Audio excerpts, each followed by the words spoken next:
Rondo, I finna slam dunk. Get big on you fake pumps. That pump ain't no fake pump. Bitch fell for the pump fake. Got him talking like first take. Get it right on the first take. Hit the hole in the first. Mic check, mic check. Check. Finally straight. God damn. That setup be taking forever. Another episode of Sit Down with Slim. We finally got Libra in the building. Hey, what's going on? You alright? Yeah, I'm good, man. I'm good. How you doing, man? I'm straight, dog. Just another day, you know what I'm saying? I'm thankful to be here. First thing first, man. If ain't nobody else told you, I'm going to say it for all the artists in the city. Thank you for putting on such a successful event. I hope they feel the same way. You putting out a platform for everybody to showcase their art, because I don't think we have nothing in the city like that right now, right? I mean, not exactly the same. I would definitely not say. Yeah. And I really appreciate the artists. I mean, and the city really rocking with me and you. Like, you know what I'm saying? Culture Fest is nothing without the city, and that's what it is, a celebration of what we have to offer and the talents and the creativity that we have. So for us to all come together and really vibe and have good energy going on, and everybody kind of to bounce off of each other and network, that's what I love to see. Seeing new artists, you know, have people gravitate to them and have that platform to have that opportunity. That means everything to me, you know. So I was definitely happy about it, man. Yeah, it was a couple artists I had never seen before, and I actually had conversations with. Cause honestly, I ain't think of it at first as like a networking event, but that's what it was. You got to see people that you haven't seen before, that you probably only seen on the internet. So yeah, if you wasn't there, you kind of missed out. yeah, man, definitely. Cause I mean, my whole thing is not even just for the artist, is for a photographer. I was telling a homie of mine, I promised him, I was like, I guarantee you, if you do certain work at Culture Fest, your DM is gonna go crazy after that. Yeah. You know, depending on what work you put into it as well. So I mean, it's an opportunity for photographers, it's an opportunity for artists, it's an opportunity for entrepreneurs now, since we have more a bigger layout for vendors in now. Which was always my idea as well. So I'm happy that I was able to kind of, you know, flourish. And we had over 25 vendors out there, food vendors and all, and everybody was super happy about to come out. A good opportunity for the vendors, yeah. I seen Randy was talking about, he was like, boy, I made over $1,000 at Culture Fest. Thank y'all. Yeah, man. And that's what it's about. It's about, you know, you taking that platform and going with it. Yeah. You know, first come, first serve on the tables this year. And next year is gonna be the same thing as far as actually once you pay, I'm gonna have you lock in your spot. But just it's a ever growing event and music festival, so I'm happy everybody came in and contributed and everybody won off of it. What made you want to have vendors in there? Is it because you have your own clothing line as well? The first year, believe it or not, so people don't know about the kind of back end story of what's going on. Like the first year, I was supposed to have a whole parking lot. And have vendors outside. Everything happens for a reason though, because me being super nice, I was giving the vendors all the, and it was my first year as well. So it was no fee for the vendors. Yeah. Excuse me. Long story short, 80% of those vendors was late or didn't show up. And also the parking lot situation ended up folding because I had a whole fence. I paid for a fence to come out, you know, have set up and everything to blocking this parking lot right beside Iron Heights, where it's not Iron Heights anymore, but it used to be Iron Heights. Mm-hmm. And another person that said they owned the parking lot but didn't own the parking lot didn't want to have a hip hop event there. So they threatened to call the cops. I hate when they use the words hip hop event. Like, yeah. You don't want black folks. You know, I kind of, you know, a lot of people don't know I deal with some other the back end stuff too. But you know, it's no. I mean, I make a move with just with a smile on my face, and I feel like what's meant to be is meant to be. So we normally move through the BS, if that makes sense. Mm-hmm. So yeah, they threatened to call the cops and all that. So I had to actually get my people from the fence to come back and get it. Out of money on that, but it was long story short, we couldn't do as many vendors as we wanted to, and like I said, some vendors didn't show up like they should have, but it is what it is. The next following year I had a space for some vendors and we started to get some vendors, and then basically when I had the whole weekend event, I had vendors at both locations. So that was something, especially actually down on 601 Broad Street. Mm-hmm. I had about maybe say about 10 maybe at least about 10 vendors there. So it was always something I wanted to grow in and have. Ultimately, we had the Commons this year booked and ready, but they canceled all the events. Yeah, so 'cause of COVID. yeah, so depending on how COVID plays out next year, we probably be running with MTAG again, which was a beautiful collaboration. I appreciate MTAG and Ray and what he did with me this year with making Culture Fest come out and come to light. You know what I'm saying? And actually be some reality. Having a space that we can do it and still be able to social distance, if possible. So, man, I didn't realize he said 43,000 square feet. So it was definitely a large. Yeah, that's spot huge. Yes, and I mean huge location. So definitely we're gonna do more events with them. But just like I said, next year we're looking at Culture Fest at the Commons or either at MTAG. Yeah, MTAG is a big ass spot, and I Yes. think that's why. Shout out to 2K, but I don't think he understood that the spot is so big. Of course, people gonna space out because they're gonna be with their different groups. I ain't gonna lie, that was the highlight of the night for me. Seeing Chauncey yell, trying to get everybody to the front. Well, Chauncey, all right. So Chauncey has that. He's very passionate, and his heart is on his sleeve. But Yeah. Chauncey is, and I used to talk to JC about that, but the same thing. But they just have a certain type of energy that they go about it. One thing I will say is, of course, Chauncey dope. I mean, and I understand he just wants you to really realize what he got to give. But Yeah. who I want to shout out is Lil Nye. Lil Nye stage presence. First of all, their whole performance and Make It Count, T Youngin and Lil Zay killed it. But but into more in depth because I look at everybody's stage performance and anybody that actually is close to me or if you paid for a consolation, well, I said that wrong, didn't I? A consolation. Yeah, okay. I Yeah, had to think yeah, about you it. was Well, I look, but no, like if you paid to have a conversation with me or whatever, and we talked about your artwork and your stage performance and stuff like that, I could break that stuff down to you and just have like in my perspective of it. You know what I mean? But I love how Lil Nas actually got the crowd to move towards him, but it wasn't a aggressive way. Yeah. So that's the thing about people got to realize, like, you just got to finesse the crowd, play with the crowd, all that. I mean, when we, if you, back in the days, you watch Making a Band or different stuff like that, they had all these different shows. They even break that down to you. You know what I mean? Even when you talk about you like certain music because, man, he lived that. You just like authentic music, but who doesn't? You know what I mean? Like, you want to hear, if you a nerd, bro, talk about you being a nerd. Like, you know what I'm saying? Like, just talk about what you want to talk about. You know what I'm saying? Like, but it's whatever is true to you, I feel like is the beauty in, music and what makes people gravitate you and really stick to you. But Lil Nas just did a great overall performance. Of course, he's an authentic, artist as well. His artist, you could tell, authentic as well. But man, his stage his stage presence, how he got people to gravitate to him and gravitate to the crowd and really soak in what they had to give. That was beautiful. Man. He on the next level. Definitely shout out Nas. I said he had the best performance of the night. And I think Nas said on Twitter, he was like, I ain't never watched Slim Show and my name ain't come up. I was like, bro, you doing something. That's why. Yeah, that's good stuff. That's good stuff, man. Yeah, that's my dog. And shoot, that was actually my first time seeing his youngins. Like, I heard him on his project, but I had never seen him. So I ain't gonna lie, I think their whole performance was just flawless. Like, everything they did with it. And I had to ask him. I was like, damn, bro, you had about 30 minutes of that, didn't you?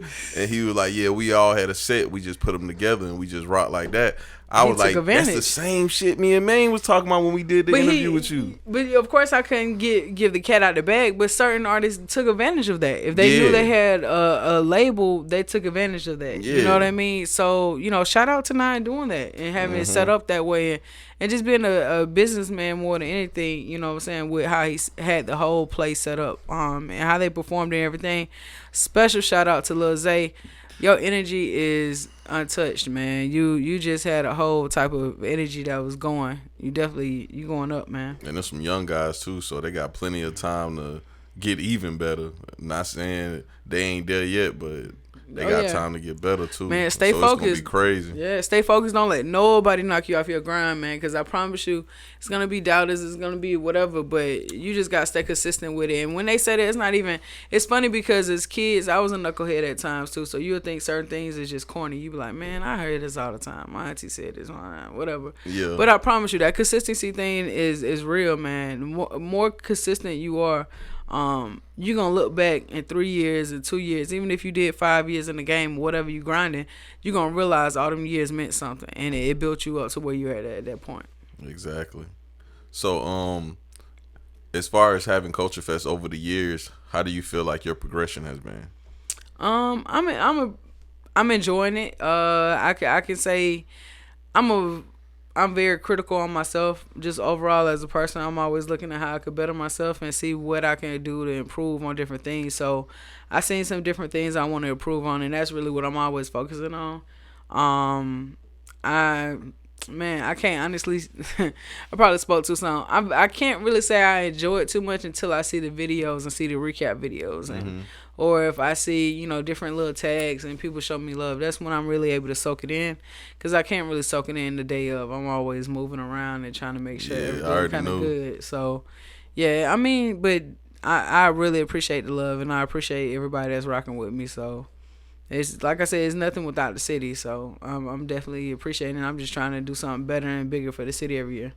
The first podcast we did on Mains, when we was talking about the whole scheduling and people saying the organization needed some work, I didn't go to the one last year, but as far as I seen this year, it didn't look unorganized to me. So appreciate it. It's so crazy because we had a little hiccup with stage, which like I said, there's no people don't understand like.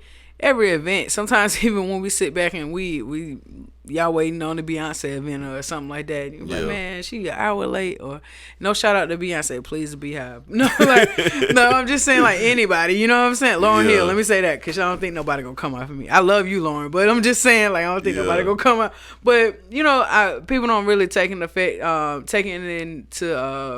to account that different stuff could be going on that accounts for the kind of delay on some stuff. So we had a small delay, but man, we rocked it out, made it work, and everything worked out. Man, special shout out to Jizzle and Flyer just for being super real. Like them boys held me down. And I really appreciate them. Like no other. Like definitely super shout out to them. I know them boys going up too. Yeah. I know Flyer just dropped that song with Fujiano. I know that's that crazy. Shit going I love up that right song. now. Yeah, I love that song. 1997.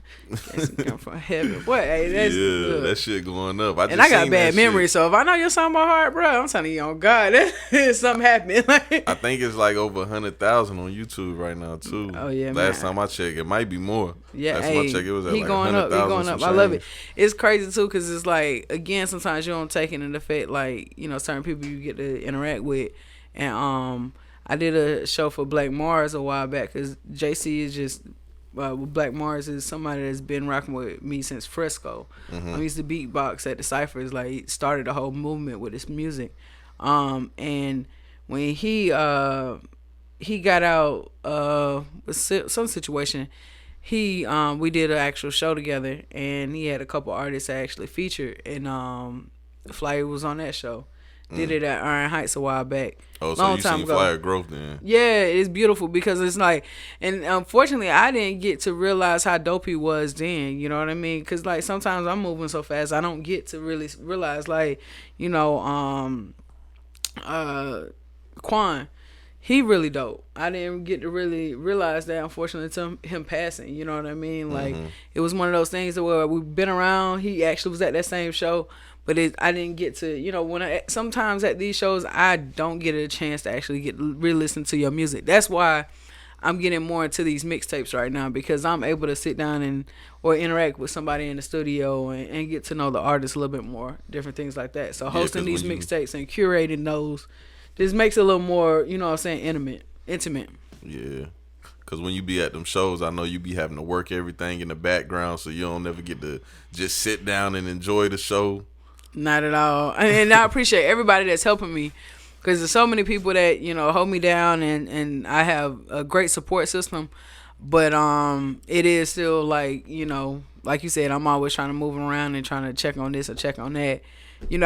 I'm not big enough to do anything. Like Mayo asked me for some water. You see me give Mayo some water on the stage. Like I'm down to if I asked Ray if he needed tissue in the toilet. I mean in the restrooms, but he had some all already straightened. But I'm just always just trying to make sure everybody's straightened out and they taken care of. Yeah, I told Ray he looked like he was the security in there. Oh man, I told him I didn't have to. I told him I didn't have to hire extra security because I said you definitely one of them. I told him that from the jump. This nigga 6'4" by 260. Man, please, it's his gym first of all. So you ain't crazy like. And then he's sitting on top of the sofa, like, and you see him, you like, I can't act though. He might jump off this motherfucking sofa. This man was in the NFL. You better stop playing with him. Big receiver too, and still work out. What you mean? This people, he working people out all day. So yeah, I don't think nobody will play with that man. So how could people have went about being a vendor at the show? Did you hand pick them or? Honestly, no.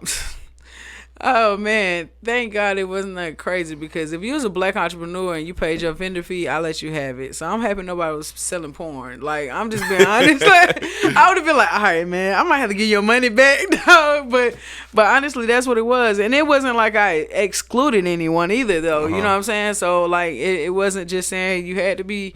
I don't want you to feel like I'm being, but.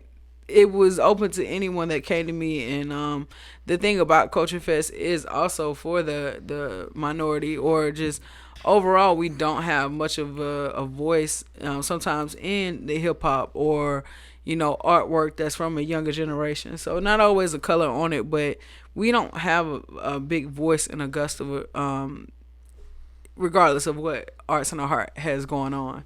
And I know Arts and the Heart tries to tap into some things, and that's great too, but it's not truly us when it comes down to it. A lot of those vendors come from out of town, honestly, too, so people don't realize that. So we don't have something that's truly Augusta actually like born and bred type of, if you could say so. I seen one of my dogs and he was a vendor. He sell the edibles, and I was like, dang, I can't believe he in here selling edibles. You know what I'm saying? Because we is in Georgia. Sips beer. I ain't see it. Nah, but shout out to him though, Eddie Blaze. Y'all make sure y'all tap in with him and get some edibles. That's my dog. I know him for a long ass time too. Oh yeah, Chefy is a great chef. Definitely does catering events and all kinds. So definitely, man, that man could throw down. Had an amazing brunch with him the following day. So yes, sir. Yeah, we actually looking at doing the event. I would have never thought he'll be a chef. Oh, that man could cook. We actually looking at doing the event together. As far as like a nice, intimate dinner of a who's who type thing, and just really have a good conversation. Yeah. I want to talk about Fresco a little bit too. First off, I love the way how you keep the Fresco alumni and give them priority. I like that. I appreciate that. But the clothing line, how'd you go from having Fresco? Because I don't know people listening if they know Fresco was a store you actually had downtown, right? Yes. Fresco was a store I opened up December 12th, 2014. I had the store for a couple years. I closed it just because creatively I wasn't in a space of just like knowing where I wanted to go, continue. But Fresco kind of turned into more of what a platform of me providing more of a platform for others. We're doing the music scene, doing different kind of music showcases, art exhibits. Excuse me, you got me drinking this beer and burping. Yeah, me too. I ain't gonna say a lie.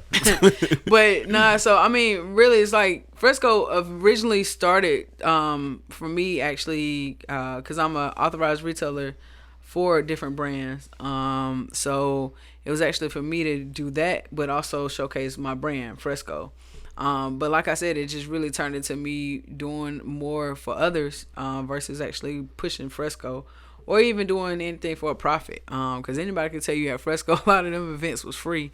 But going forward, it was just like at this point, it's like I'm sitting on a lot of dreams. I can't tell other people to live their dreams and not live my own. So Fresco has always been my heart. I've always been into fashion, and that's something that's always been, I've always had ideas. Like a lot of these ideas also something from old, like the smiley face, the Fresco smiley face was literally me painting on my motorcycle jacket, and I love smiley face down to Joe boxes.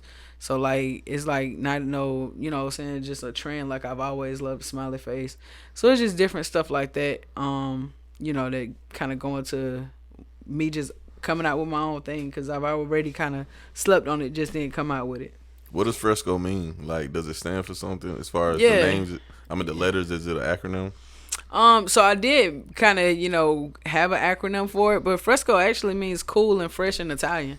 And I'm mixed with Italian, so I'm black and Italian, and that's really where it came from. So originally I wanted to call Fresco, a men's boutique, the cool spot.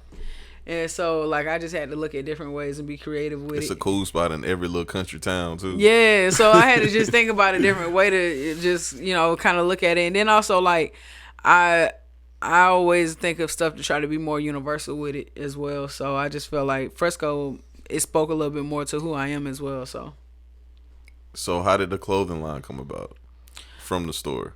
Really just, like I said, I already wanted to do it. And I used to do pieces. So, like, a lot of my close friends, I make one piece and they end up buying it off of me or something like that. But I just didn't push it like I was supposed to. Like, I remember even back in the day, I did a design and posted it on Instagram. And the game, it's still on my IG. He commented under there like, hey, get with my assistant. I want this. And I ain't even get it to him. Like, like I said, was just sitting like, I'm telling everybody else to live their dream, but fashion is my mine, and I haven't been living it. So you talking about the rapper again? Yeah. Oh, damn. Yeah, it's still on my IG. Like, you know what I'm saying? It's a California, California windbreaker and like some shorts I made. And he had, commented on there and like it just, you know what I'm saying? On some. But like people rock with what I did. I just didn't push it like that because also I shop a lot. Anybody that really know me, I shop a lot. And it's just a different thing of talking about spending $1,000 on clothes versus $1,000 on clothes. Now you got to kind of gamble of just seeing if everybody else gonna wear it. So it's just like, you got to invest in yourself, but it's also a gamble. And it's just still like, I just had to figure like, hey, man, I need to go ahead and do it and stop playing with it. Yeah. I already know it took a big leap of faith to jump out there and do that. Yeah, but it also went with me finding the exact type of clothing I wanted to do. Like, I would do certain pieces and like it, but it's also, I'm big on me. So I'm like, man, is it the quality I really like? Now I finally am at a point where my hoodies and my T-shirts, everything I'm pushing is quality. Like, you know what I'm saying? So it's not something that you could wash one time and now you got to throw it or toss it. You know what I'm saying? It's something you could wear multiple times and you're going to feel the quality. Like, that's the biggest thing that I love about it now. And that's why I'm pushing it full focus and full force because I'm pleased with the quality. And I'm actually, like I said, I like to be fly too. And I want to rock my shit. Like, even if I didn't, you know what I'm saying? Not to be on some cocky, but I want to rock my shit. So I'm just at a point where, I rock my shit with Off-White, all kind of stuff. And it's just like, and I feel like my brand could be rocked with that. It's not just a piece that you want to just wear because you know what I'm saying, represent Augusta Day. Nah, it's a piece you want to be flying. So. And I also like the fact that, like, when you wear your clothes out somewhere, like, I think Saturday I went out and somebody came up to me. They had a Fresco hat on also. And the only reason why they recognized me is because I had that hat on. And they was like, oh, yeah, you homie that do the podcast, man. I watch your podcast all the time or whatever because, I had a mask on and shit. Yeah. You know what I'm saying? So they only noticed because of the hat. But I wear it all the time. I had somebody ask me also before. They was like, oh, you must be Libra's brand ambassador. I was like, nah, I just like it, bro. They be You know that what I'm slit saying? hating. No, they be slit hating. Hey, I mean, I'll be all smiles and stuff, but I'm from the hills. So like at the end of the day, I peep everything. It be funny. It's just like that homeboy, like anybody from the hood, you got that homeboy, they be like, oh, what's up, big ball? I see you, da da da. Yeah, that I'm nigga trying to want to get rob like you. you. That nigga trying to rob you. I'm gonna tell you right now. You let that nigga see your 4-5. That's what you let him do. Like, but I'm trying to like, you know what I'm saying? People be saying like, well, not to me, but I like something like that. That's slick. But nah, I appreciate the love for real, and for you to even want to rock it, because you ain't no BS person. You ain't just gonna rock it because whatever, and you paid for it. Yeah, you know what I'm saying? You know, for like sure. you know what I'm saying. Just you support, and I appreciate that. You know what I mean? I'm real big on support because so many people support me. So when I see somebody doing something and I genuinely like it and like what they stand for, I don't mind supporting it all. Same here. I ain't gonna lie. Sometimes I support people's stuff and I don't necessarily I buy it, but I don't wear it. Like I said, I'm real. Oh, you better than me. But see, it's also sometimes I like something, but I don't like it on me. I'm a fashion person. Like I like fashion, but it ain't always something for me. You know what I'm saying? If it makes sense, you know what I'm saying. But I'm definitely gonna rock and try to support as much as I can. But you know, it is what it is. One thing about that Fresco though, like you were saying, like wearing it, I feel like people know the space that it's coming from. Like, you know, it's a positive space. So I feel like also when you see somebody with Fresco on, it's like, you know what I'm saying? It's just kind of like you get a head nod. And that was also a purpose of me doing the events. Because I felt like the more black men that seen each other and got familiar with each other, that's less beef I'm gonna have in the mall. I ain't gonna look at you sideways if I don't know you, because I done seen you one time, 2 times at an event there and an event here, or you know. So that's the bigger purpose as well. Is like for us to get more familiar with each other and not look at each other as on some negative and look at each other like on some enemy, because that's the mentality that they have, is that we can't have something. We can't be young and come out here and do that stuff. And I used to have like 25 young black men on 8th Street doing a cipher, beatboxing in 2014. First of all, who the hell was beatboxing in 2014? That's something that you would find in New York in 1990 or 2000. Like, you know what I'm saying? Like, legit was like on some real like heat out there. You know what I'm saying? Like, so man, it's like a bigger purpose of what we have going on. Just that's why I say Fresco is more than a boutique. Even though it's grown and doing the culture fest and stuff, but it's always been more than a boutique and more than clothes though. And you'll never guess that like all the rappers in the city could come to an event and everybody get along. You'll never guess that until you see it in person. Yeah, man, I promise you. The crazy thing about it is, and I appreciate anybody and everybody that put their, you know, small things to the side, but I'm gonna speak on this real quick. And I hope nobody don't get mad about this, but I'm cool with everybody, and our relationship is always gonna be our relationship. So I don't never go into nothing with nobody else. But a lot of situations be about females. Y'all need to let that go, because in 10 years y'all ain't gonna care about that female. Yeah, I was talking recently about that. But you know, but I ain't gonna speak on nobody. Like I'm saying, just over the years, because the beautiful thing about it, talking to me, is like a safe. I'm not about to try to repeat this, because 9 times out of 10, repeating it fuels it. You know what I'm saying? And that causes more strife.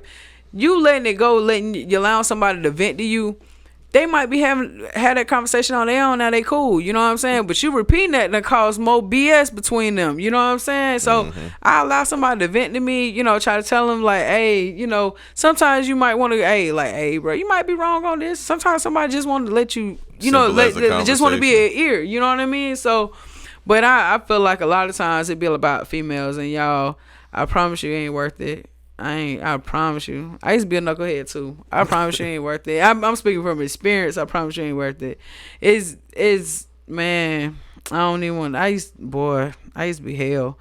So I'm trying to tell y'all, like, I used to be hell, like, for real, like, fighting in the clubs and all about females. And people could tell you that knew me from, I'm trying to think what years, 2005 to maybe a good 2008, 2009.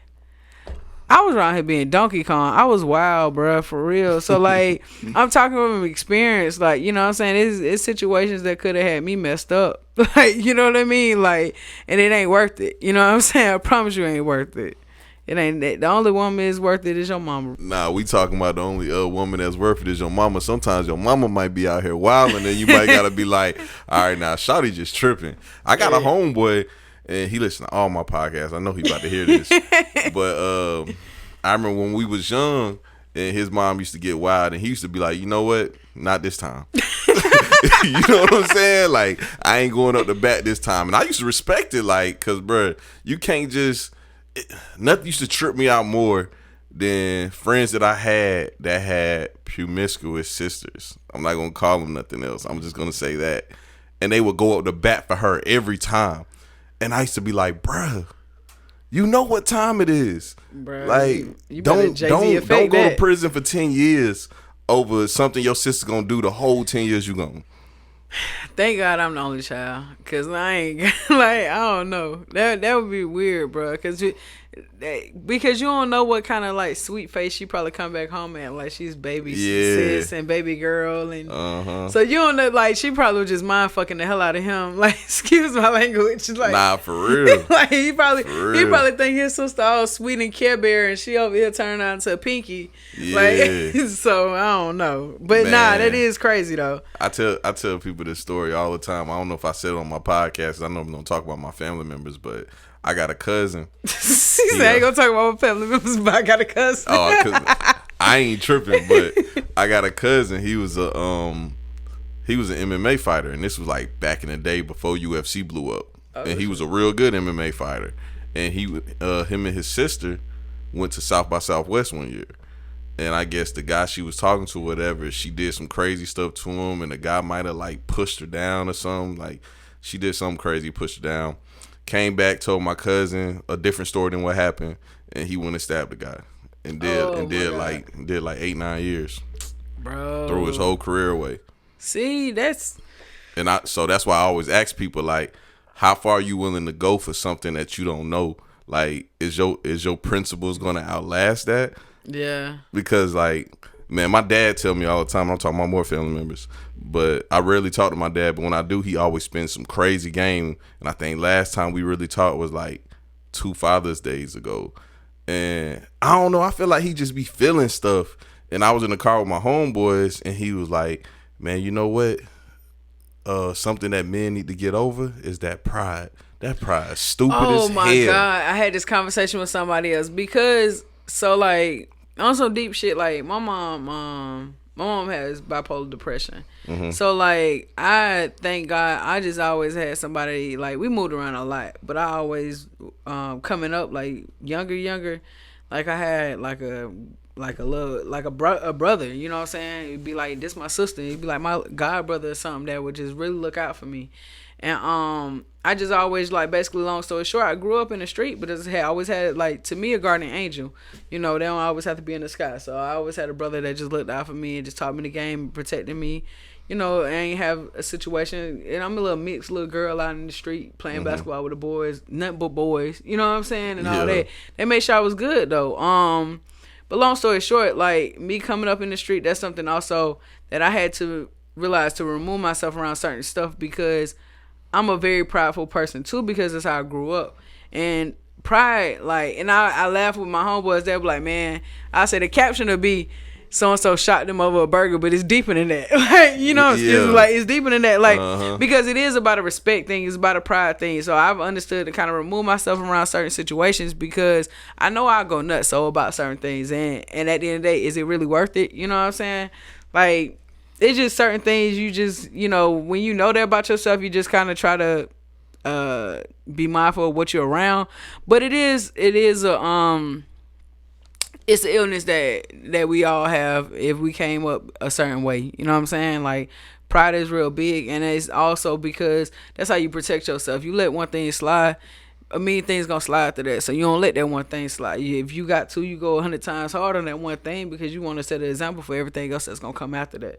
And I mean, only certain people understand that, but it is, I mean, sometimes it is about petty stuff that you really, you know what I'm saying, you jeopardizing your whole life on. You know, I honestly can say God looked out for me, man, because there's been plenty of times I done got in situations where I could have been gone. You know what I'm saying? So like, I'm definitely blessed and thankful for the people in my life as brothers, and then also for just certain situations of him removing me out of be mindful to remove myself, or just like really saving me. Because like I said, it was some situations like really, you know, it ain't nothing but God that, you know what I'm saying, really saved me. So that pride thing can have you in some fucked up situations though. Pride will have you, but see, every time a situation happens is when I reevaluate my pride.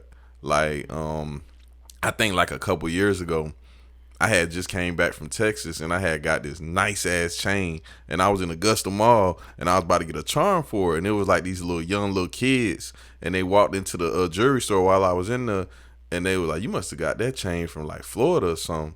I was like, "Nah, I got it from Texas." And they were like, "Oh, okay." And they was standing by the door, and like I instantly just started thinking. I was like, they some little kids, like 16. I just instantly started thinking like, if this little kid try to snatch his chain off my neck, what would I do? And if I would respond in that way, how would I feel after that? Then I started thinking about how, like, you know, growing up, used to always be like, I ain't gonna let no nigga step on my shoes in the club. I ain't gonna let nobody snatch my chain. Then I got to thinking, like, if you kill a 16-year-old over a chain, how would you feel about that for the rest of your life? Yeah. A little kid. You have to mature, and you have to actually like really, you have to like honestly be an adult about it and understand the consequences. Mm-hmm. But the more you have, that's when you understand the consequences. Exactly. So the thing about it is like, I just told one of Lil Tony friends that the other day. But you gotta understand, like, Lil Tony know me from like, Lil Tony was little man, like for real, like little man. Yeah, we was talking about you in the interview we did. So like, but Lil Tony know me from when, you know what I'm saying, there's been times where it's hard for me to find something to eat, or when times I was just, you know, on the wrong track of doing stuff as well myself. So it's like, it's just, you know, long story short, it's like, it's what you think first. Mm-hmm. If that makes sense. You feel me? So if I'm on the wrong side of the tracks and certain things gonna fly, I let that fly, and now my livelihood is gone. What I'm doing. Yeah. And it's gonna be so stupid to correct it, like you said. Man, I'm telling you, I almost threw my life away over $300, and I put that right here in the Bible.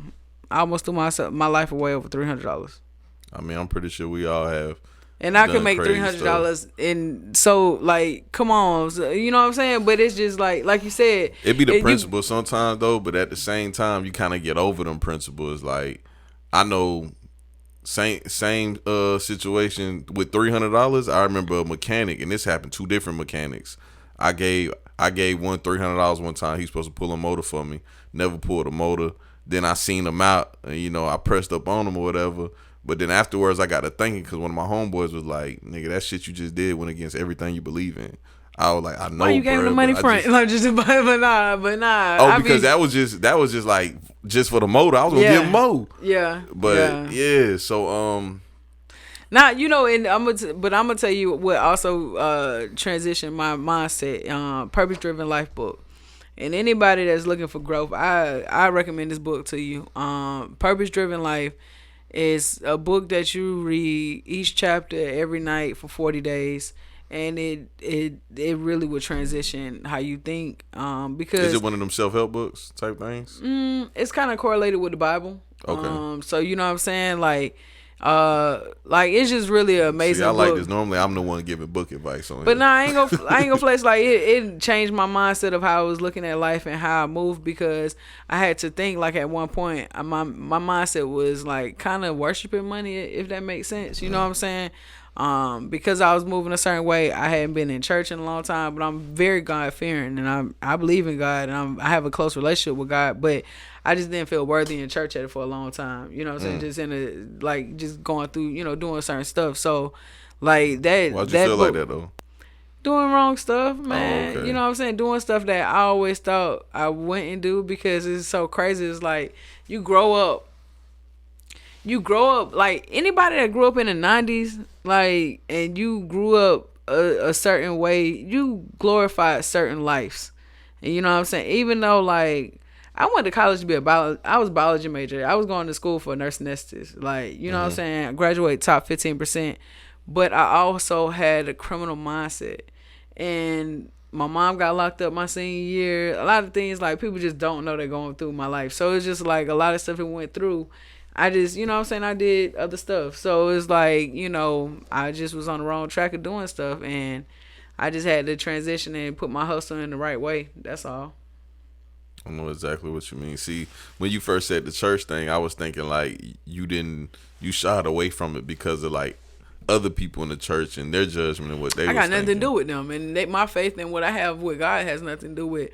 See, I'm just super strong on that. Like, what was meant for me is meant for me. People gossiping in church and all that, it's not going to deter me from being there. I might need to inspire them not to. Yeah. You know what I'm saying? So I feel like you got to look bigger than... See, one thing is like, when you start looking at little small stuff, it really be BS, and sometimes that's the devil. You know what I'm saying? That's really trying to play on your mind. So it's like, are you going to let that defeat you or not? Yeah. That's how I really be thinking about stuff. I was only asking you that because the couple times I've been to church in my life, because I really don't rock with churches, but the couple times I've been, I seen some real disgusting stuff. And I was like, matter of fact, the last time I went, I think I did a podcast. As soon as I came back, I think it was with V Class. Mm-hmm. And I was because I was dressed up on the podcast. I don't never wear dress clothes. But I was telling him, I was like, man, I just came from this search service that my homeboy Trey basically tricked me into going to, because he said it was something else, but it was a church service, because that's what they do at churches. I didn't know. Oh, wow. But they basically was in there and they wanted to have, it was some kind of thing where they had the kids debating the adults, and it was certain themes, and they like the topics was like, you know, first they was real mild, like wearing skirts to church or something, and you know, it's like, okay, cool. Then they started talking about like being gay, and it just went all the way left, and they were saying little weird stuff, and you can tell like the parents who suspected that their kids was gay was acting real weird. And I'm just sitting there just looking like, bro, you know your kid is gay. You know what I'm saying? Like, you know your kid is gay, and you're sitting here like with all this judgment. They saying crazy stuff like, you're gonna go to hell, and like they kid not gay. And I was telling my homeboy Trey, I was like, bro, that was the weirdest shit I ever been to in my life. That was like the Twilight Zone. But you know what? Just like, all right, so first of all, so I'm gonna say two things. First of all, you don't have, to me, I don't feel like you have to go to church. Your relationship with God or whoever your higher being is who, you know what I'm saying? Mm-hmm. Like, that don't have to be in church. You know what I'm saying? What I'm blessed with is I did find a church that I'm super comfortable in. I don't feel like they super preachy. They like, it's just so I'm comfortable, you know what I'm saying? And I've also been to different churches, you know what I mean? Like, I remember as a kid, I went to like a church camp, like a youth. That thing was lit though, like in not a bad way. It was like cool, you know what I'm saying? Yeah. Like it was, and people talk about white preachers this, but it was a white preacher, and he like got through to us. Like he had us raising our hand if he was a virgin or not. I was a virgin, so I ain't, you know what I'm saying? But oh, that's awkward too. Like he had you close your eyes and then raise your hand and stuff. He had people telling on themselves and stuff. Like, you know what I'm saying? Like he's like, you a reborn virgin then. I'm like, all right, like, but I was a virgin anyway. So, but I'm just saying, I've been like, to a church service like that. But he was cool though. I'm not gonna lie. Like he knew how to relate to the youth. So at that point though, I realized certain preachers relate to certain people. You know what I mean? So like, I go to Garden Grove Baptist off of Willow Road. I recommend anybody to come through. Unfortunately, I'm not gonna lie, I'm not there all the Sundays, but right now we online. So like, Reverend Copeland is super understanding. One thing I love about him too, he actually used to work with my grandma on like Gracewood back in the days. So it's like, you know, I feel like he's lived I don't want to say civilian life. It's like not one person better than the other, but you know what I mean. Like he's lived a normal life to kind of straight narrow. You know life. what I'm saying? Like not straight narrow. I'm saying like just a regular person. I feel like, you know what I'm saying. Also has like, you know, walked the path of. You know what I'm saying. So it's like he's super relatable and just understanding and just like, you know, he don't act like he's better than nobody. You know what I mean. So it's like, to me, that's who I'm comfortable with talking to if I need to talk and stuff like that. Yeah. But I ain't gonna lie, I actually go to man, I don't care if people call me weird or something, but sometimes when I talk to God directly, and I feel like I actually go to Ashley that passed. I go to her gravesite a lot and talk to her. So I just feel like, I feel like I got a connection with God, and I feel like I'm destined for more. So I really like calm myself down. I used to get down on my knees and pray a lot in Fresco. So it's like, whatever going on, like I'm just really in tune and try to talk to God. I don't know all the Bible. I'm not even gonna flex like I do, but I you know what I'm saying, I know God got me meant for something. Yeah, I think like whatever people need to do that's therapy for them, they need to go about that. I'm gonna be honest, like talking to people in front of these microphones is what does it for me. Like I have a badass day, then I get in front of these mics and I'm just like, okay, I'm good now. Yeah. That's why I tell I got a friend, I ain't gonna say his name, but like we got into it this morning and I was telling him, I gotta tell the backstory now. We was talking about Culture Fest pictures. And I was telling him why I thought some Culture Fest pictures was bad. And he didn't understand. He was like, what's not good about the pictures? And I was talking about his pictures. And oh dang, I feel like I know who you're talking about, and I'm not gonna say that. Nah. It probably ain't who you talking about. But I was explaining to him why I thought his picture was bad, and I was like, bro, this shit just ain't for you. No, and I feel like I do know who you talking oh, about. Probably so. Because I know my dude was good, so I'm not. I know who you talking about. So not dang. I feel like all right. I'm not gonna say nothing else. But yeah, so I was telling him why I thought it was bad or whatever, and why I thought it wasn't for him. And he was like, I hate when you say that. You can't tell me what's for me. Did you give him his voice? Oh my God, I'm dead. Oh, you know what I'm talking about for real now. I'm dead. But that's my dog though, Yeah, man. I'm still not love. saying his name. That's my dog. Yeah, it's all love. Yeah. But yeah, so I was just explaining to him like, some things just ain't for other people, man. Yeah. I forgot where I was even going with that, because now I'm like, damn, I done gave up who it is. Now I always do that shit when I be trying to be secretive. Boy, that shit, but I know, like, man, I know who you talking about. But it's so funny. So Kid Heartbreak, that's my dog, and Rail. Yeah. So both of them my dogs. Like, it's so funny because like they just my dogs, but it's like from a different walk of life. You know what I'm saying? And so like they're very close. Like they my brothers. So we they used to try to get me to rap so bad. And they be like, your rap name is Lulu, cause you the plug. Like I'm paid in full. So, Yeah. so I mean that's my jank. Like them my dogs. Like so. Was you rapping though? Man, no. I think I tried to play. It's a song somewhere. I think I probably played around on a song one time. And Oh, if you so can it is find a that song song, somewhere. man, I'll give you some money if you can find that song. But Kid got it? Because He if he got probably it, I got- can get it. I doubt it. I don't even know if I probably finished it. I know it was in a closet. That's all I remember. So I remember Yeah. going in the closet and talking on a mic, but I don't remember. What I you don't was remember rapping actually. about? Bro, I don't even remember if I actually Trucks rapped. and Nah. girls. Nah, I don't even remember. I remember if I actually finished the song or finished a verse, like for real. But yeah, they tried to get me to rap. That wasn't gonna work out though. But see, that's crazy. Like as a kid in elementary school, I went to Collins Elementary, and we used to like record like the morning announcements and stuff.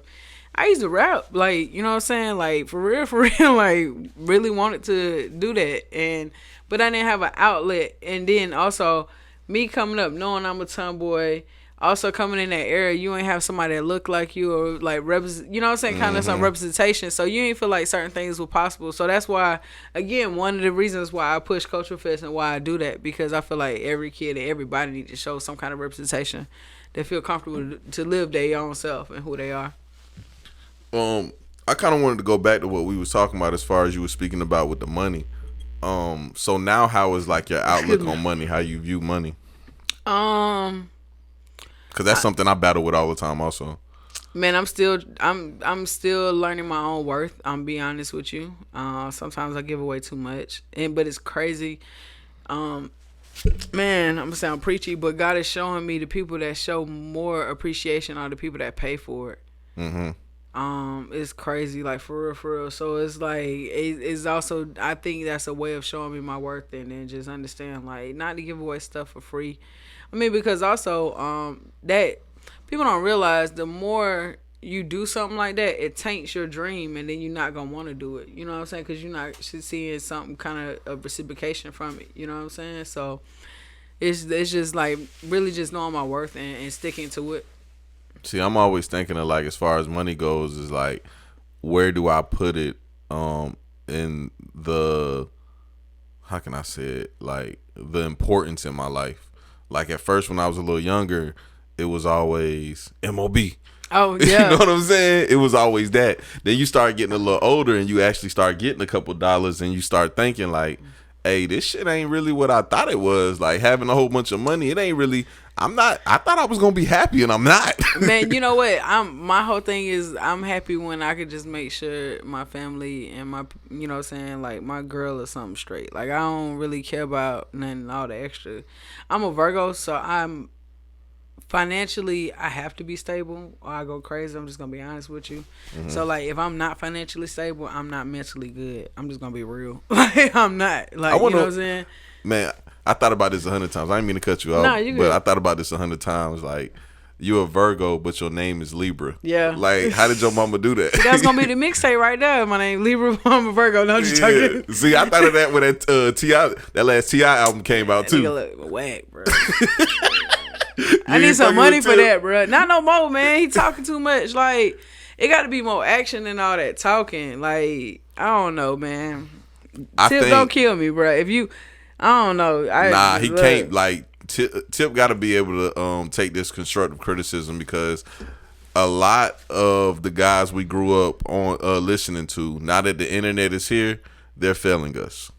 Man, I'm telling you, I was the one, I'm serious. Before everybody was trying to jump on it, like T.I., I was with you on that whole mixtape when you was dogging Lil Flip, bro. You did like 30 songs. That's how you know I really rock with it. Yeah. Like, but it's just like at back this to the point, do it baby, stick it baby days. Yeah, like, but now it's just kind of like on some, like, he just talking a lot. And it's just like, he got to understand also, like, you got to understand where your mentality at that point too. So you don't turn into no Oprah on them. You know what I'm saying? Mm-hmm. Where you talking at them rather than with them. Because, and that's why I ain't really care. I never cared for how Oprah and Bill Cosby had rock stuff, because they would like go at the youth and talk about, oh, them hip hoppers and they doing this. But you could have just had a conversation with them. You know what I'm saying? Or just like understood, like, first of all, when you was coming up, you probably had some trend that your mama wasn't rocking with. You know what I mean? So I feel like people get outdated and get unattached so quickly. And it's like, bro, like money can't. It's sad that money really gets them to that point though. They get so unattached to the actual people. Isn't it crazy though how Bill Cosby did all that judging and where he's at now? Man, my mama came up, man. All right, so look, I was born in Monterey, California, in the Bay Area. My mom was in the military out there. I ain't gonna lie, my mom said that shit been happening.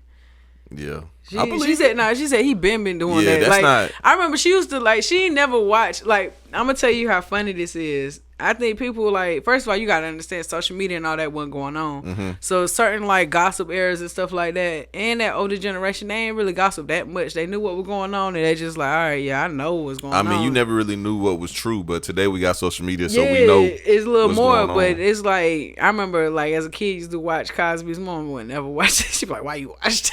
I'm like, oh, she really ain't rock with Holmes. She never rocked with Holmes, bro. But she rocked with Whoopi Goldberg, and I understand that now because, like you said, you seeing people that play out now. Look at the credibility and what Whoopi still has going on, because you can't really tarnish everything. Even when they try to blackball her, you know what I'm saying? Just on some deeper shit as an actor. You know, she was with buddy white dude, biracial relationship in Hollywood, young and all that. They try to blackball her. She just always stuck to her guns and did what she, you know what I'm saying? So it's like, like you said, some of them, they failing us badly because they just move different. It's like I can't. It's one thing I can't take away from Bill Cosby though. No matter what he did, is the fact that he put out a show depicting black people in a positive light. Oh yeah, I loved it. I'll always like remember him as that, no matter what he did. Yeah, different world. Yeah, all those type shows. Somebody else that people don't talk about as far as the Bill Cosby and Oprah thing you was talking about is I always mess him up. Jesse Jackson, because I always say Al Sharpton when I mean Jesse Jackson. You sell out. You remember he talked about Obama, didn't he? He said something about Obama. He talked about Obama, but originally the situation I always talk about that nobody seems to remember, and I know we was young at the time, but I vividly remember, like, of course not at the time, but I remember, like, you know, researching it at like 8-9 years old, because I think it happened in like 94, 95. He was running for president. And he went to a record store and he had everybody go inside the record store and buy Tupac's album and throw him on the ground. And he gave this whole speech about how rap music is killing the black community. Yeah, they was real big on against Tupac, Clinton, Jesse Jackson. There was a couple of them. They held him accountable for all the violence in the black community, and it's crazy because that's when they was like at a point where they was thinking like, you know, hip hop, we need to kill hip hop. Hip hop not gonna live and stuff. And that was look weird. At it now, like look at it now. So it's crazy. I think it's also like it gave a voice to the speechless, you know what I'm saying? Because you had a lot of people that came up a certain way in poverty that didn't have a voice, and that scared them because the more you gave them a voice, the more strength we get, the more that we could believe in ourselves. Now you got more entrepreneurs. If we never had all this hip hop and stuff like that, we wouldn't have all the entrepreneurs and the black young entrepreneurs and feeling like they can even do something like that. Or even now, like just the business of music by itself. You got podcasts, you got interviewers, you got videographers, you got all these, like, think about the millions of jobs that it opened up for young minority, you know what I'm saying? So like that wouldn't have happened before. And a lot of this stuff, sometimes you don't have to have a college education, so it steered away from the norm that they had, you know what I'm saying? So I think that really scared them the most. And then now you can tell how like times is changing because they starting to retire and they start to go out the door, and a lot of more things getting real lenient. All that's gonna be dead because even these record labels about to be dead because people gonna understand. I go independent. I get a distribution deal. People should have realized that when Dom Kennedy got his own deal directly with Best Buy and he put his own CDs in there and made $1 million off of that. Oh boy, too, from Chicago. Who?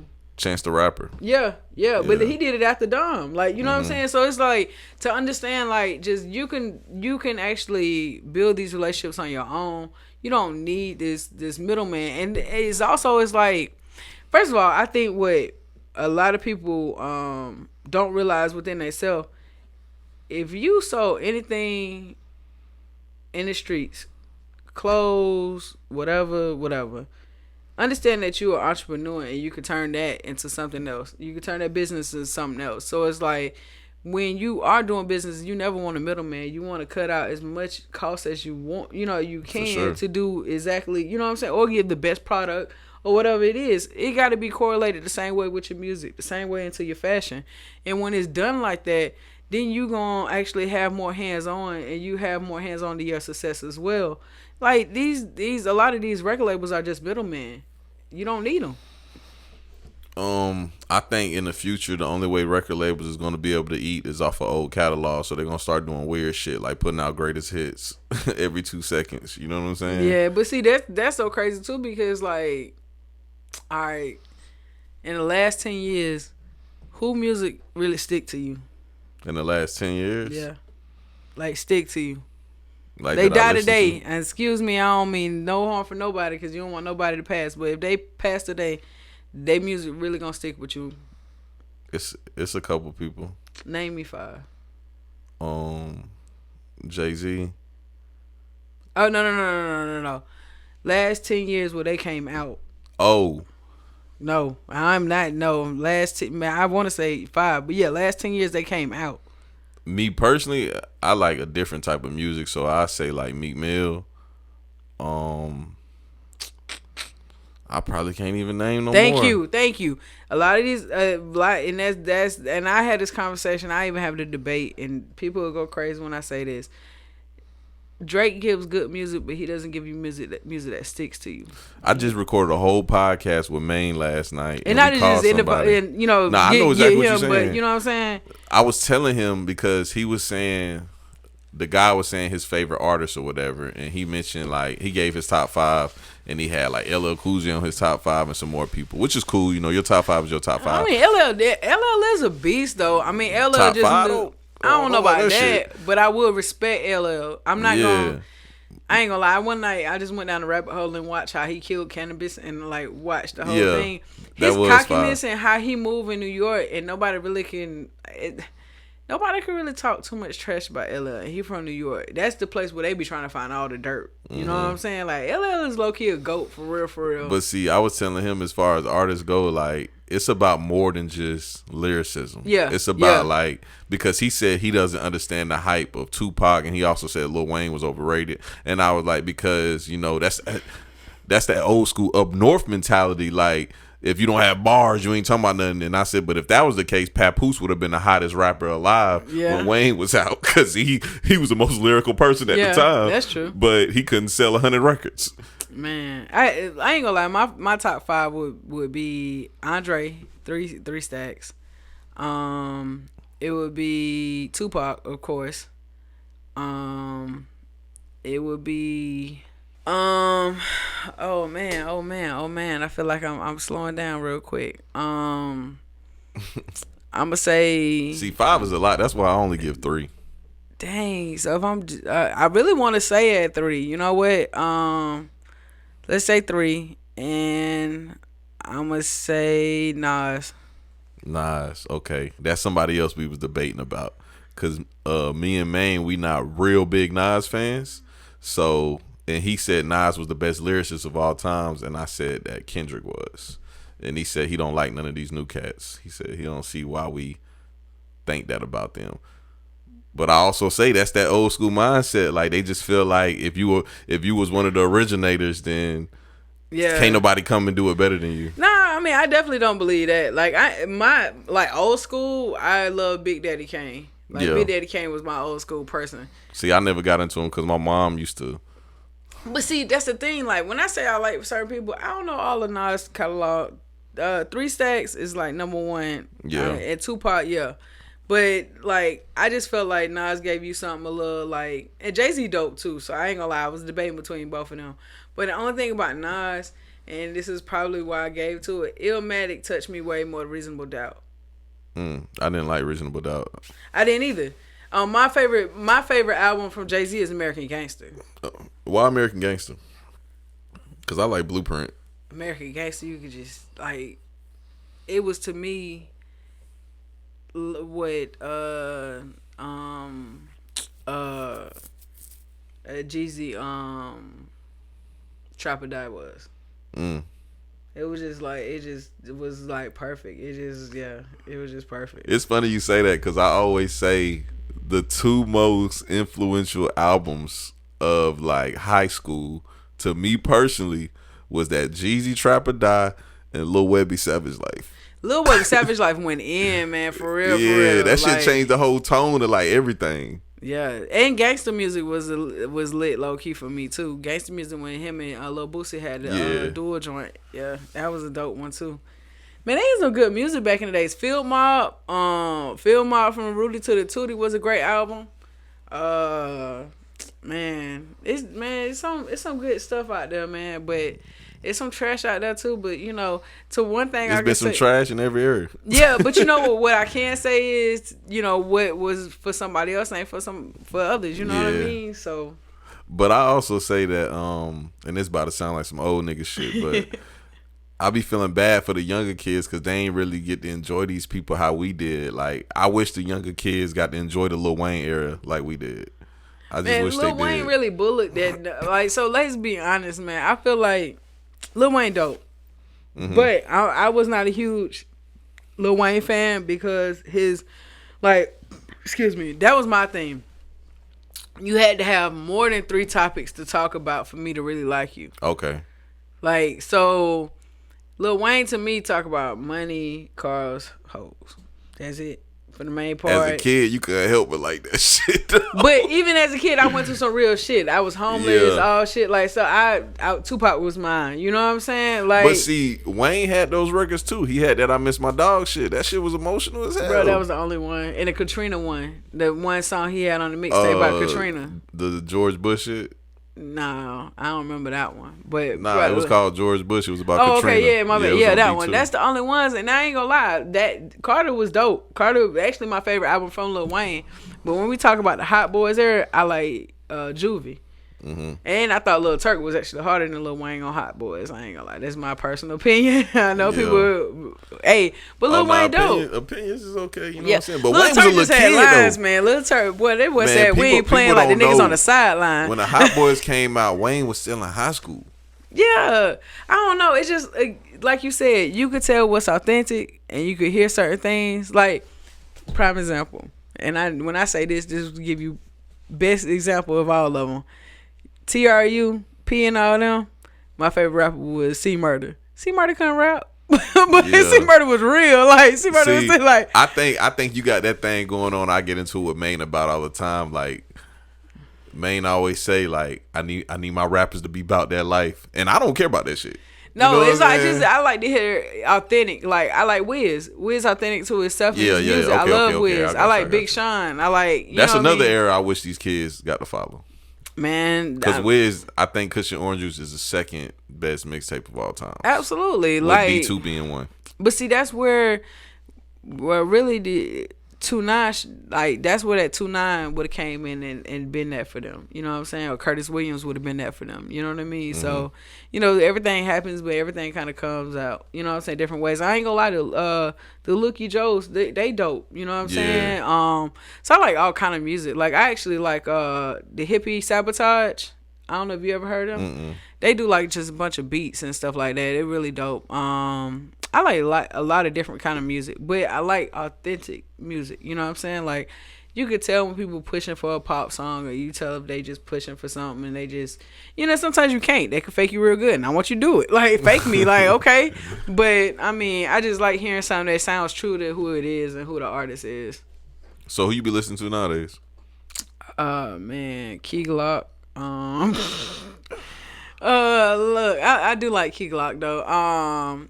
I really like my boy Trey Stro. I be making him send me music. I really do get KD to send me music. I still love that song 40 Ounce Bounce by Chauncey 2K. Mm-hmm. That's what I requested every year for him to do Culture Fest. That's why it's played like enough. But it's a dope song. To me, it's a timeless song. I want him to re-drop it and stop playing. Yeah. You might as well. Ain't nothing wrong with that. Nah, it's a dope song for real. But nah, I like different artists, man. You know what? Hold on, cause I want to say who exactly I like for real. Cause this so Cooks put me on a lot of music. Like if I go that nigga Cooks listens to everything. So if I pull up on Cooks, sometimes I end up getting some new music, and also my homeboy Rail, Sleepy Rail. Shout out to Rail. I had to go back and download some more Gucci after that thing. One thing about Cooks though, he gonna play the same songs over and over though. He will, but I really like it. RMR, I like his new song, and then I like Pooh Shiesty. I definitely like Pooh Shiesty. And then who else? I've been actually listening to Larry June a lot, so let me not take away from that. I listen to Larry June, and I can listen to Larry June throughout, and I don't have to skip. So that's one person I'm really rocking with is Larry June. I think you told me that on the podcast before. You like that pimp shit.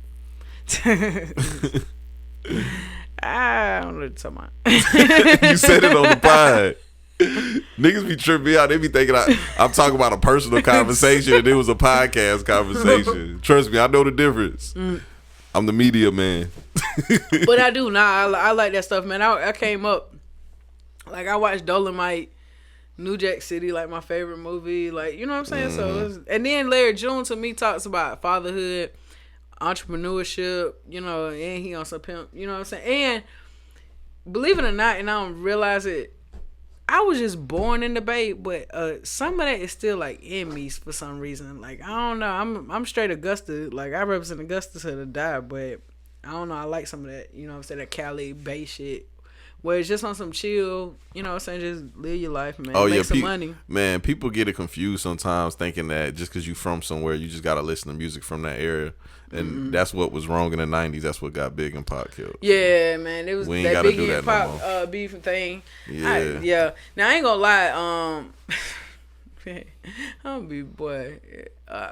Since you have the honest podcast, I ain't never really get into New York rap like that though, because I felt like that was like rapping a dictionary or something, like it was science class or something. Listening, and I'm like, bro, I love when people from the South say that, because I feel the same way. Bro, you know what I'm saying? I'm like, I did not go in damn science class. This is not chemistry, bro. Like, but I do like Method Man from back in the days. You know what I'm saying? I like Method Man. I like Nas. I like Jay-Z. I think they just got too rapidy rap up there, and they didn't try to make it sound good or try to make it cool wasn't like or make it melodic. It was just like, I gotta some get rapidy lyrical, rap, bro. Yeah, lyrical miracle. Man, like, get bruh, out of here, bro. I ain't trying to hear that shit, bro. But, a solid album is something you can do everything to, and I ain't Yes. even got to list everything you do. Y'all know what I'm Yes. talking about out of. Yeah. You know what I'm saying? You got to be Yeah. able to ride to it, do everything to it. I ain't gonna say the rest of it. Yeah, that's why I'm rocking with Larry June right now. Oh, Primo Rice. Primo Rice is hard. Like, that's another one. I don't know if you listened to him yet, but Primo Rice, I guarantee you. I really ain't been on my music shit lately. I ain't gonna lie. Man, that's another one that he a smooth dude. He I ain't based gonna out of lie. DC, but he don't sound like it. I don't listen to nothing but podcasts nowadays. I catch an album here and there, but I'll be on podcasts. That's just Hey, what I that's be grind on. mode. That's what you're supposed to be on. I've been like You been that for going like up years and- now. But then, first of all, I want to say thank you for you going so hard and just like make sure, you know what I'm saying, really just giving a lot of exposure to Culture Fest. I really Oh appreciate yeah, it's that. no problem. You know what I mean? I was telling people I did that because I was supposed to go to Atlanta that day, and I didn't think I was gonna be able to go to it. So I was like, I just want to do my little part. That's love, man. No matter what it is, but And of course, because of love, I brought you this. oh yeah, I appreciate it. I meant to do that earlier too, Nah, but we it's got so good, deep in man. the conversation. Got my boy the Culture Fest hoodie, Yeah, of course. So, you know I'm gonna be rocking that thing. all love, all love. I appreciate you just giving the platform to a lot of these, entrepreneurs and artists. Period. Like, Yeah, a lot of people are really rocking with your wave, and anything I can do, I'm supporting all day. yeah. I definitely appreciate everybody that rock with it too, cause I ain't gonna lie, it feel like I really ain't been doing this shit that long. Like when I think about it, and like everything just grew overnight. And I remember like I wasn't gonna do like no local type stuff. I was just gonna focus on doing YouTube and try to get like a broad audience. But I had a conversation with somebody named Trent, and we actually used to beef back in the day. Then we randomly got cool at somebody's studio, and he was like, hey bro, you'll come outside real quick. And he like took his gun off and put it on the table, and I stepped outside with him. And he was like, I ain't gonna lie, bro, we ain't had no reasons to be beefing. I like, nigga, I knew. And he was like, yeah, bro. So we ended up talking. And in that same conversation we had that day, he said something that stuck with me. He said, whenever you do something, you want to be the mayor of the city. And I ain't know what the fuck he was talking about.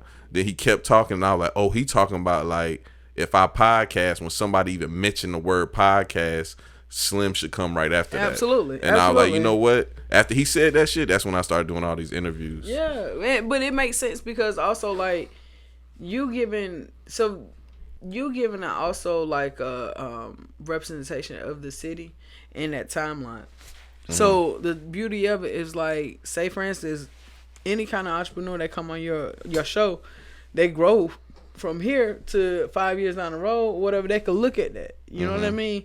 You giving so much more than just an interview or just a, you know what I'm saying, an hour conversation. Yeah, some timeless shit. Yeah. Because this shit ain't going nowhere. And my channel ain't getting taken down because I don't be posting no crazy stuff. To me, we also are building on what Augusta is going to be. You know what I'm saying? So we're building those building blocks, and that's what you're doing. You know what I mean? You're building a legacy. Yeah. True said something like that on Twitter, and he tagged all of us in it. And I think it was me, you, Nightmare, who am I forgetting? Jarrell, Shane, and like two more people. He tagged all of us in that, and he was like, this is the, I forgot the word he used, but this is the such and such period. He was like, this is the time period where like before us there was no like stepping stones, and now we're putting in the stepping stones, and the people after us is going to benefit from it. Yeah, and, man. You know, that's what it's about. Truths always say a lot of words, and it's real deep, and you got to read between the lines. But I was like, okay, I get what he's saying. And he called me like a couple days later and was like explaining it thoroughly, and I was like, okay, that shit makes sense, because like everything you doing with Culture Fest, that's going to be for the future. That's the spot for like, you know, artists can showcase who they are and what they have going on. Then I got the podcast.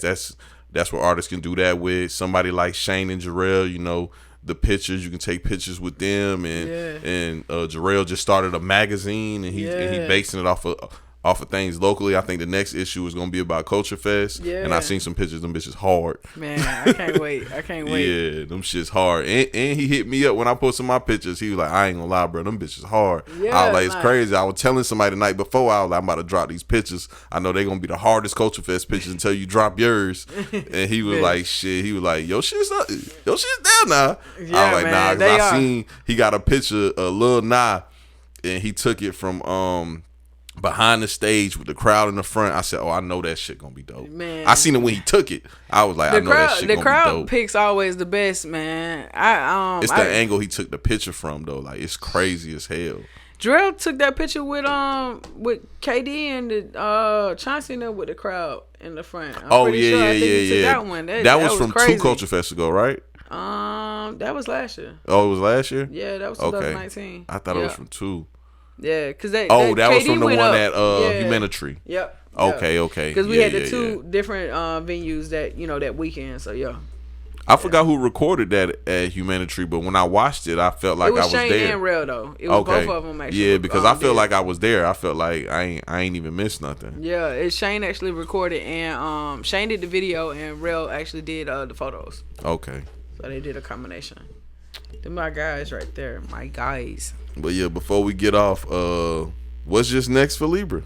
Man, I gotta ask you an interviewee question. I'm